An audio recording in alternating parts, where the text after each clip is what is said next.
Hi, I'm Chef Dan with FreshPoint, and I want you to meet my friend, Jackfruit. He looks a little gnarly.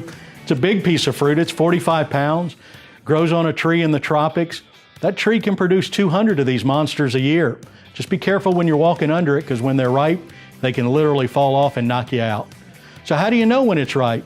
Well, the spines will elongate and it'll emit a super sweet aroma redolent of pineapples and bananas. So what do you do with it?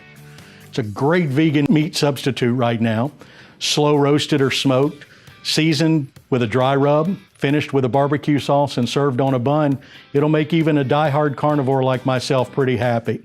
Doesn't taste like pork, but it sure has the texture and it sure has the wonderful smoky flavor of barbecue. What else can you do with it? Well, the seeds are awesome. Take them out, roast them. They have a slightly nutty, milky flavor. Reminds me a lot of Brazil nuts. I'm Chef Dan, and fresh things come from FreshPoint.